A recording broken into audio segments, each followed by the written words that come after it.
Welcome to the Nurse Shark Academy Show, a Baxter Professional Services production. Welcome to the Nurse Shark Academy Show, where we're experts in nursing and experts in business. I'm Tina Baxter, your host. The Nurse Shark Academy Show highlights nurse business owners and others in the healthcare field who promote entrepreneurship. We interview nurse leaders and encourage them to tell their story. Today's guest is Susan Sinclair, and the episode is How One Nurse with a Passion for Writing Made a Career as a Nurse Writer and Editor. Hello, and welcome to the Nurse Shark Academy Show. I'm Tina Baxter, your host. The Nurse Shark Academy Show highlights nurse business owners and others in the healthcare field who promote entrepreneurship. We interview nurse leaders and encourage them to tell their story. Today's guest is Susan Sinclair of Susan Sinclair Writing in Eastern Pennsylvania. Welcome to the show, Susan. Susan's a nurse currently working in home health and clinical trials. She's a writer who provides content to companies as well as individuals. She also helps future authors with book creation. She has experience writing blogs, magazine articles, ghostwriting, and serving as a book editor. She has written for the StayAtHomeNurse.com, DailyNurse.com, National Nurses in Business Association, and Trusted Health. She can be reached at susan@nursewriter.net. Welcome, Susan, to the show. Hi, Tina. Thank you so much for having me. It's great. Now, that was very impressive, and it sounds like you've done a lot of writing, and we'll certainly get into that in a moment. But the first question I usually ask our guests is, what made you become a nurse? Oh, gosh. So I really had the thought of becoming a nurse in my mind since I was a little kid. I was pretty sickly as a kid. I was in and out of the hospital. And every time I went into the hospital, it wasn't really that scary for me. It was more kind of like, oh, cool. What are these nurses doing? It was very interesting. And I really just admired the nurses who cared for me. They were smart. They were compassionate. And so that was just always something that stayed in the back of my mind. And then as a teenager, I was a candy striper. And I really enjoyed that. And so that kind of cemented the goal to become a nurse when I was a candy striper. That's pretty awesome.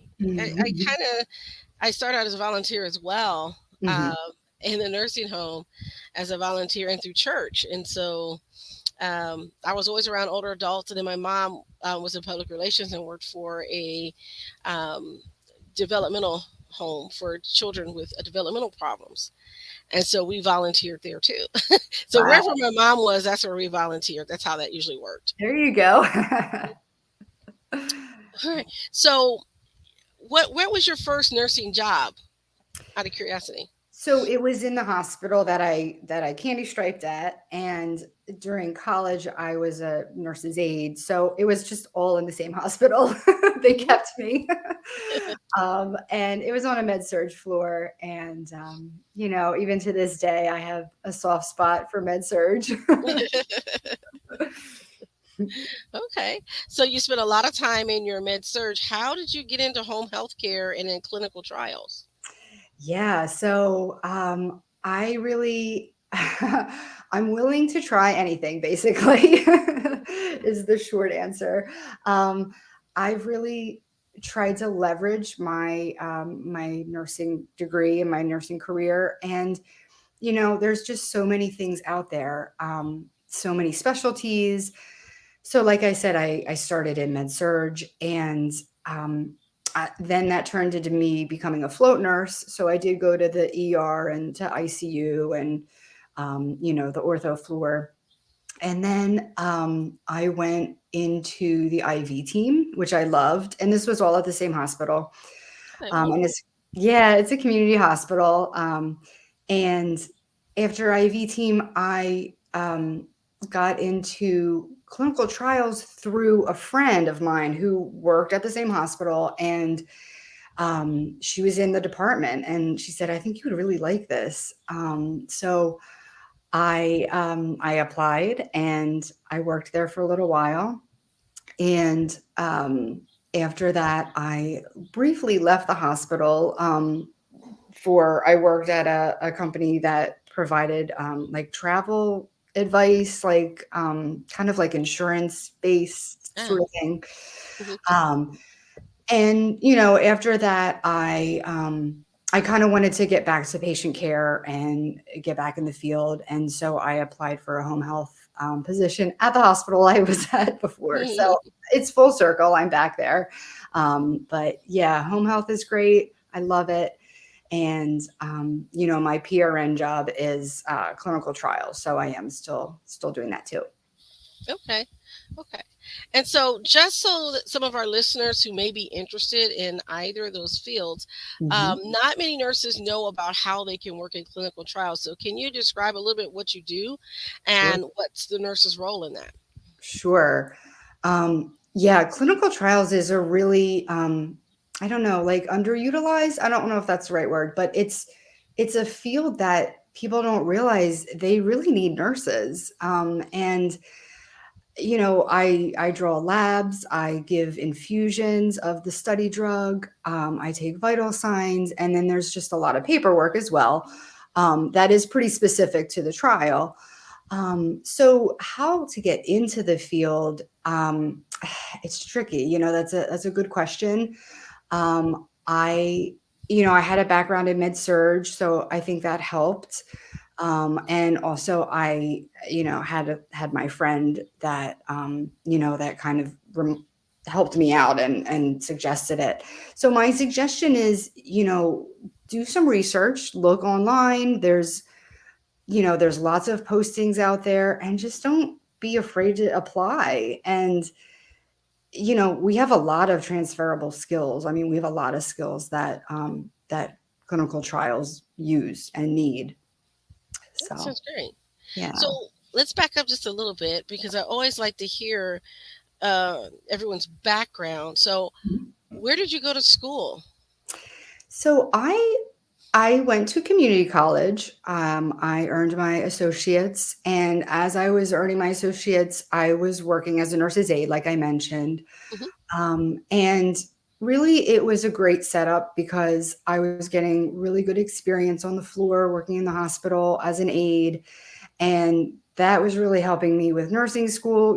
Just seeing a lot of things that someone who doesn't have that background wouldn't see.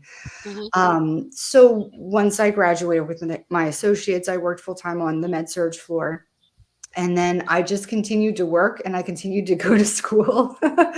I was kind of on a roll.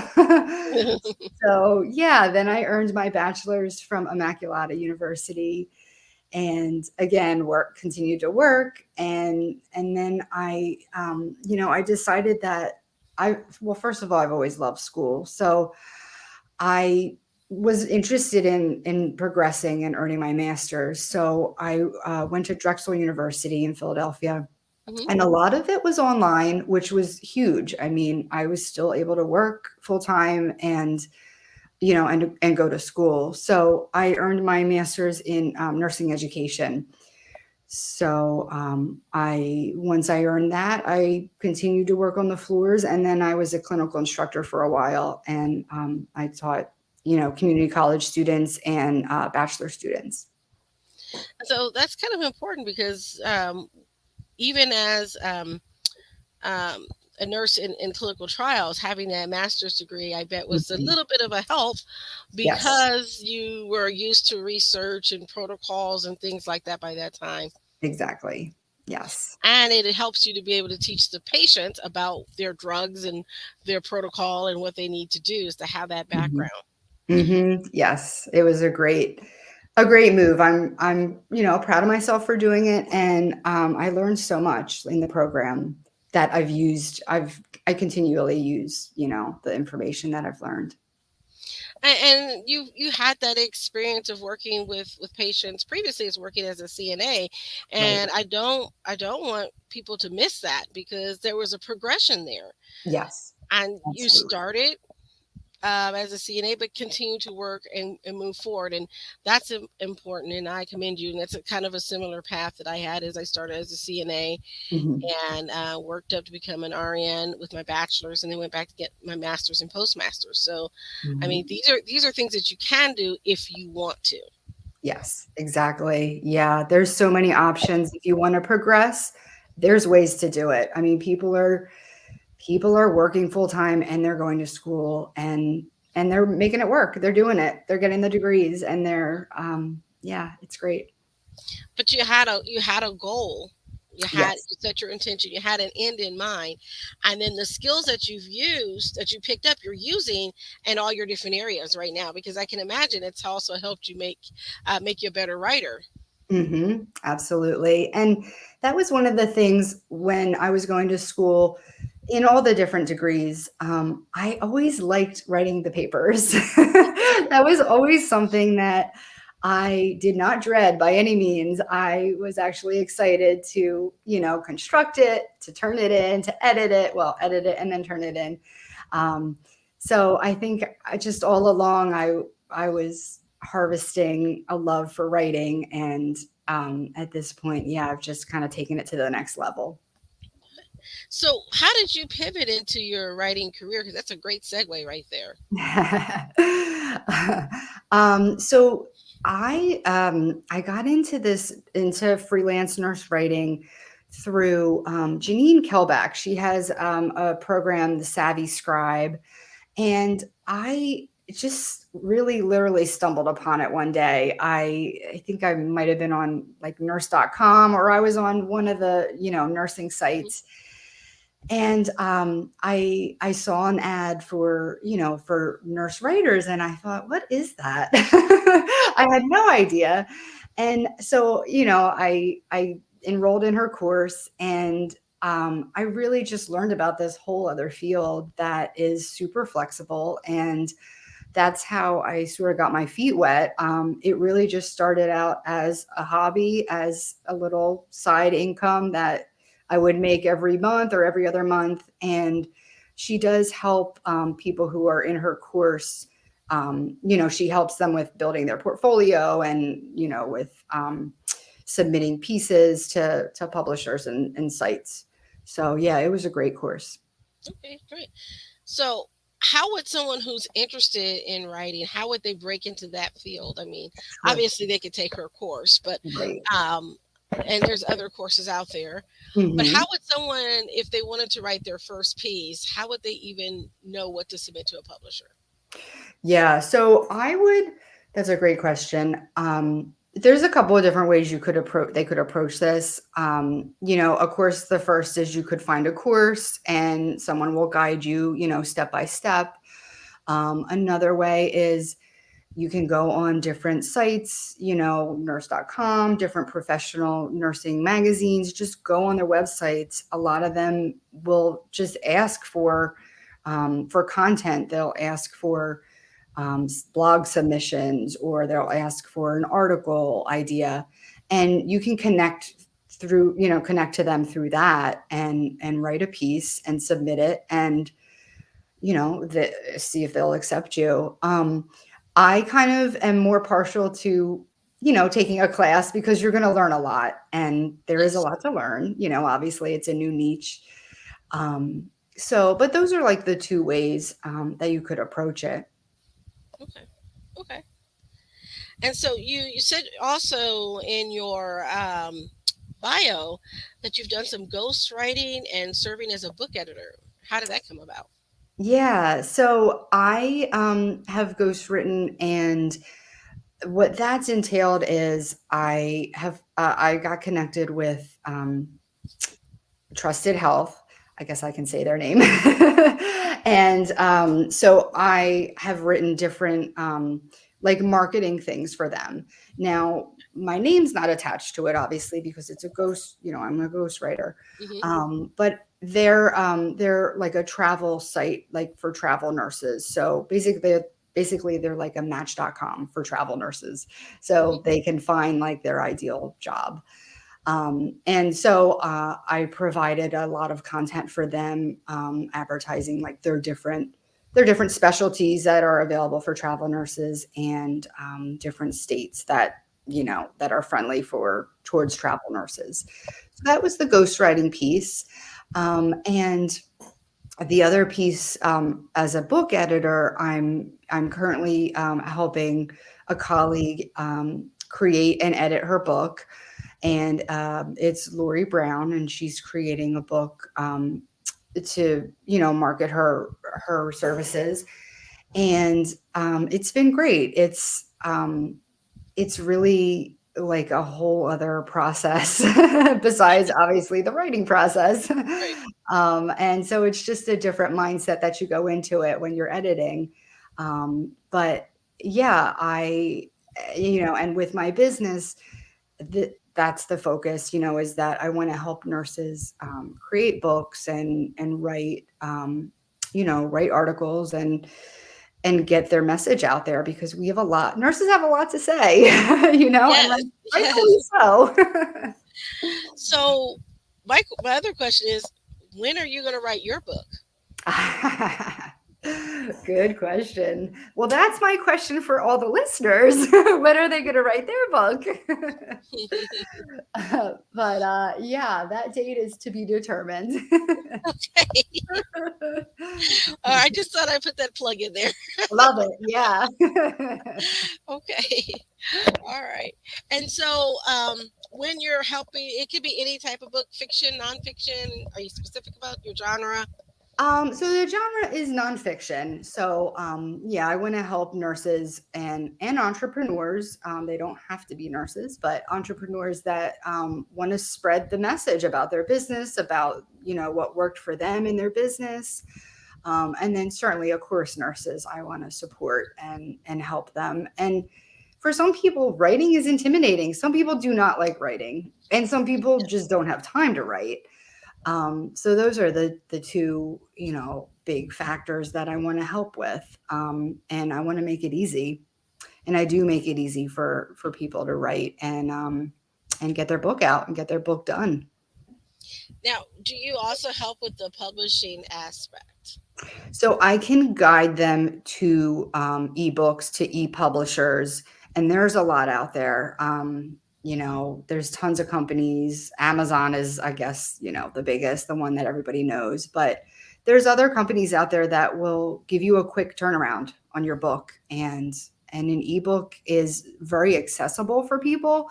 So that also adds to the appeal that you can write this, or I can write it for you if you want. And, like in 90 days, you can have a book out there that will help, raise your credibility and help your business and help tell your story. Sounds great. Sounds wonderful. Okay, so if we had a budding entrepreneur out there, or a nurse is just dying to tell her story and write her story, Yeah. how would they contact you? So I have a website. It's HTTP, it's colon / nursewriter.net. So it's all one word, nursewriter.net. You can also check me out on LinkedIn, Susan Sinclair Writing, and same with Facebook, Susan Sinclair Writing, and it's all one word. And of course, you can always feel free to email me. And I'm at susan@nursewriter.net, all one word. Right. And I understand you do have a promotion for us. You offered a discount on the book manuscript services for the first three people who contact you. Yes, that's right. So the first three people who email me or contact me on, one of the social outlets, I can give you a really deep discount and help you write your book within 90 days. So Awesome. definitely worth asking. Yeah. That's wonderful. Mhm. So we're with Susan Sinclair, and she's from nursewriter.net and her business. You can always contact her there. Look her up on Facebook or LinkedIn as well. And did you have any advice? Last question. Any advice for someone who just wants to get started in their nurse-owned business? What would your piece of advice be? Sure. Great question. So my piece of advice would be to find a coach And the reason is you don't know what you don't know. And really, for me, that has been huge in really getting me to be focused, getting me to be accountable. For a couple years, like I said, I had freelance writing, and it was more of a hobby. And once I found a coach who is also a nurse, she's really held me accountable, and I really have a much clearer set of goals that I'm reaching, that I'm achieving. So yeah, definitely consider a coach in your business endeavors. All right. Well, you heard it here, folks. Get yourself a coach. And I want to thank you for coming on to the Nurse Shark Academy show and just sharing your wisdom with us. We definitely, as nurses, have a story to tell. And it's one of the reasons why I have this podcast, because I want other nurses to hear about the wonderful things that you are doing as well. So thanks again for coming. Thank you so much, Tina. It's been a pleasure. Well, that ends our show for today. Thank you for tuning in to the Nurse Shark Academy show. Please don't forget to like and subscribe to our channel. Also, find us on Podbean or any other place where you get your podcasts, such as Apple Podcasts, Spotify. And don't forget to leave us a comment and give us a great rating. Thank you for joining us. Bye bye for now. Bye. Attention nurses, looking to take your nursing knowledge and turn it into a viable business? Ready to take action but don't know where to start? Join the Nurse Shark Academy. We support nurses as business owners and leaders. We offer career and entrepreneurial coaching for nurses or other healthcare professionals. Whether you're a brand new nurse, a seasoned health professional, or building a startup, join a community of support. Entrepreneurship can be lonely, but it doesn't have to be. Our career and business coaching services are designed to help you achieve the life-work balance you desire. Our experienced coaches will help you identify and attain your career and business goals, enabling you to become more successful in both your personal and professional life. I'm Tina Baxter. I founded the Nurse Shark Academy because I believe every nurse is a hero on his or her own epic journey. Nurses are launching new businesses every day. You don't have to do it alone. Join the Nurse Shark Academy and get the support, training, and coaching that you need to launch your successful nurse business. Become a member at the NurseSharkAcademy.biz. Thank you for listening to the Nurse Shark Academy show wherever you get your podcasts or watching us on YouTube. Don't forget to like and subscribe, and don't forget to hit the notification bell so that you'll know when all of our episodes come out. If you want further information, you can contact us on the NurseSharkAcademy.biz.